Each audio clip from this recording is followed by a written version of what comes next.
Hello everyone, welcome to सी ए जी के classes. आज है 20 जनवरी। 20 जनवरी से बनने वाले जितने भी मोस्ट इंपोर्टेंट करंट अफेयर क्वेश्चनों को आज हम कवर करेंगे और उनके बारे में डिटेल्स में समझेंगे। चलिए दोस्तों, अगर आपने हमारे यूट्यूब चैनल को सब्सक्राइब नहीं किया है तो चैनल को सब्सक्राइब करें और बेल आइकन को जरूर प्रेस करें, जिससे आपको नई वीडियो का नोटिफिकेशन तुरंत मिल सके। चलिए स्टार्ट करते हैं। सबसे पहले हम कल के क्वेश्चनों का रिवीजन कर लेते हैं। तो पहला प्रश्न है, भारतीय महिला हॉकी टीम की कप्तान कौन बनी है? ये बनी थी सविता पुनिया। अगला प्रश्न है, यस एसेट मैनेजमेंट का नाम बदलकर क्या कर रखा गया है? ये रखा गया है white rock capital asset management. अगला प्रश्न है, आरबीआई द्वारा जारी सर्वाधिक शिकायतों वाला शहर कौन सा बना है? ये बना है चंडीगढ़। अगला प्रश्न है, खेल मंत्रालय ने भारोत्तोलन के पहले हाई परफॉर्मेंस का निर्देशक किसे नियुक्त किया है? ये किया गया है अविनाश पांडु को। अगला प्रश्न है, भारत ने किस देश की नौसेना के साथ अरब सागर में पासिंग एक्सरसाइज की है? ये की है रूस देश के साथ। अगला प्रश्न है, किस देश ने पहली बार राष्ट्रीय सुरक्षा नीति शुरू की है? ये की है पाकिस्तान ने। अगला प्रश्न है, किस राज्य या केंद्र शासित प्रदेश की सरकार ने अपना पहला पॉडकास्ट किस्सा खाकी का लॉन्च किया है? ये किया है दिल्ली ने। अगला प्रश्न है, हाल ही में किस सुंदरी ने मिसेज वर्ल्ड 2022 का खिताब जीता है? ये जीता है सीलिन फोर्ड ने। अगला प्रश्न है, किस देश के पूर्व प्रधानमंत्री रहे तोसुकी केफु का 91 वर्ष की उम्र में निधन हुआ है? ये हुआ है जापान देश के। अगला प्रश्न है, कौन व्यक्ति हाल ही में प्रधान निर्यातक संवर्धन परिषद के नए अध्यक्ष बने हैं? ये बने हैं नरेंद्र गोयनका। चलिए दोस्तों, आज के क्वेश्चन स्टार्ट करते हैं। तो आज का पहला प्रश्न है, विश्व आर्थिक मंच के दावोस एजेंडा शिखर सम्मेलन 2022 में भारत की तरफ से अध्यक्षता किसने की है? ये की है नरेंद्र मोदी जी ने। प्रधानमंत्री नरेंद्र मोदी ने वीडियो कॉन्फ्रेंस के माध्यम से विश्व आर्थिक मंच के दावोस एजेंडा शिखर सम्मेलन 2022 को संबोधित किया है। कोविड-19 महामारी के कारण दावोस एजेंडा 2022 शिखर सम्मेलन 17 जनवरी से 21 जनवरी 2022 तक डिजिटल रूप से आयोजित किया गया। इस सम्मेलन का विषय था दुनिया का राज्य। विश्व आर्थिक मंच की स्थापना हुई थी जनवरी 1971 में। विश्व आर्थिक मंच का मुख्यालय है कोलगनी, स्विट्जरलैंड में। इसके अध्यक्ष हैं क्लाउस स्कवाब। अगला प्रश्न है, 9वीं महिला राष्ट्रीय आइस हॉकी चैंपियनशिप 2022 कहाँ आयोजित हुई है? ये हुई है हिमाचल प्रदेश में। हिमाचल प्रदेश के लाहौल स्पीति जिले के काजा में 9वीं राष्ट्रीय महिला आइस हॉकी चैंपियनशिप का आयोजन हुआ है। ये आयोजन का 9वां संस्करण था। हिमाचल प्रदेश की राजधानी है शिमला। हिमाचल प्रदेश के वर्तमान में सीएम है जयराम ठाकुर और हिमाचल प्रदेश के राज्यपाल है वर्तमान में राजेंद्र विश्वनाथ अर्लेकर। हिमाचल प्रदेश में लोकसभा की सीटें हैं 4 और राज्यसभा की सीटें हैं 3 और विधानसभा की सीटें हैं 68। हिमाचल प्रदेश के प्रमुख दर्रे हैं रोहतांग दर्रा, बाड़ालाचा दर्रा और सीपी किला दर्रा। अगला प्रश्न है, भारत के पहले intelligent chronic disease patient habit tracking system power map application का उद्घाटन किसने किया है? ये किया है नितिन गडकरी जी ने। केंद्रीय सड़क परिवहन और राजमार्ग मंत्री नितिन गडकरी ने जनवरी 2022 में माधव वाग के पावर मैप का उद्घाटन किया है।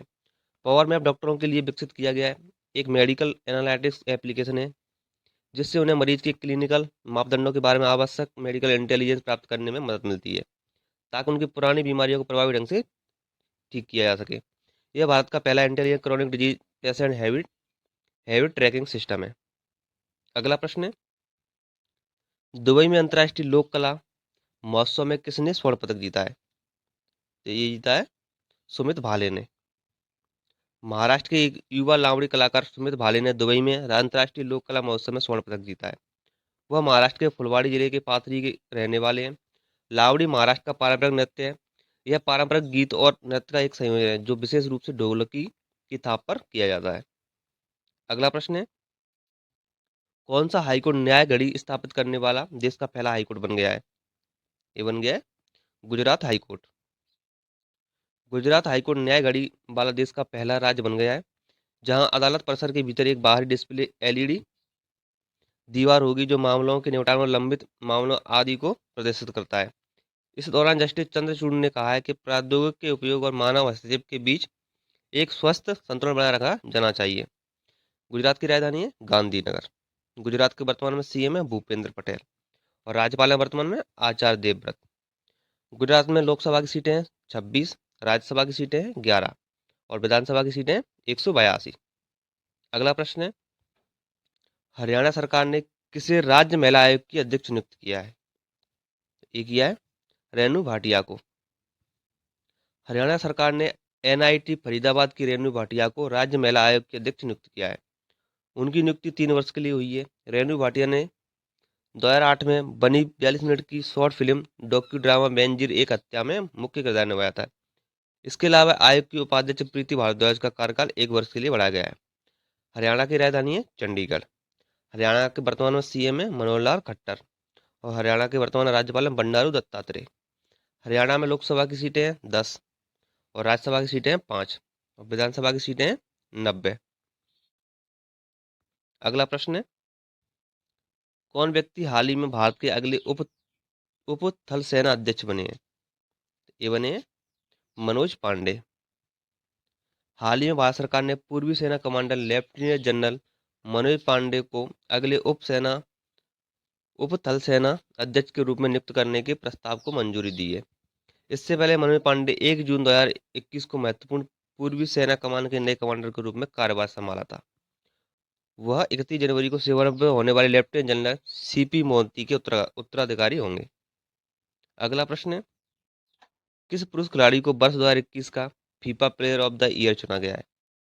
ये चुना गया है रॉबर्ट लेवांडोव्स्की को।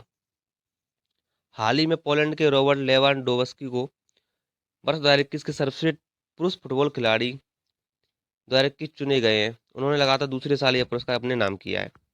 इस वर्ष मेसी को दूसरा सर्वश्रेष्ठ फुटबॉल खिलाड़ी तथा मोहम्मद सालाह को तीसरा सर्वश्रेष्ठ फुटबॉल खिलाड़ी चुना गया है। इसके अलावा महिला वर्ग में बलोन डी और खिताब जीतने वाली एलेक्सिया पुतालिस को इस पुरस्कार के लिए चुना गया है। अगला प्रश्न है, कौन व्यक्ति हाल ही में एयर इंडिया के नए प्रमुख के रूप में नियुक्त किए गए हैं? ये किए गए विक्रम देवदत्त। हाल ही में विक्रम देवदत्त को एयर इंडिया लिमिटेड का नया चेयरमैन और मैनेजिंग डायरेक्टर नियुक्त किया गया है। इससे पहले केंद्र सरकार ने अक्टूबर 2021 में एयर इंडिया की 100% हिस्सेदारी को अधिग्रहण के लिए टाटा समूह की 18,000 करोड़ रुपए की बोली स्वीकार की थी। हालांकि हालांकि अधिग्रहण की प्रक्रिया अभी पूरी नहीं हुई है। एयरलाइन को टाटा समूह को सौंपे जाने से पहले विभिन्न नियामक मंजूरी लेने की प्रक्रिया चल रही है। अगला प्रश्न है, 19 जनवरी 2022 को पूरे भारत में राष्ट्रीय आपदा प्रतिक्रिया एनडीआरएफ का कौन सा स्थापना दिवस मनाया गया? ये मनाया गया था 17वां। हाल ही में 19 जनवरी 2022 को पूरे भारत में राष्ट्रीय आपदा प्रतिक्रिया बल एनडीआरएफ का 17वां स्थापना दिवस मनाया गया। एनडीआरएफ की स्थापना हुई थी 2006 में। आपदा प्रबंधन अधिनियम 2006 के तहत की गई थी। इसकी स्थापना का उद्देश्य आपदा या संकट की स्थिति में त्वरित प्रतिक्रिया करते हुए जान माल की सुरक्षा करना होता है। एनडीआरएफ केंद्रीय गृह मंत्रालय के अंतर्गत कार्य करता है। एनडीआरएफ के महानिदेशक हैं अतुल कारवाल। चलिए दोस्तों, आज की वीडियो यही समाप्त होती है। मिलते हैं अगली वीडियो में। अगर आपको वीडियो अच्छी लगी हो तो वीडियो को लाइक करें और अपने दोस्तों को शेयर करें। अगर आप हमारे यूट्यूब चैनल पर नए हो तो चैनल को सब्सक्राइब करें और बेल आइकन को जरूर प्रेस करें, जिससे आपको नई वीडियो का नोटिफिकेशन तुरंत मिल सके। धन्यवाद दोस्तों।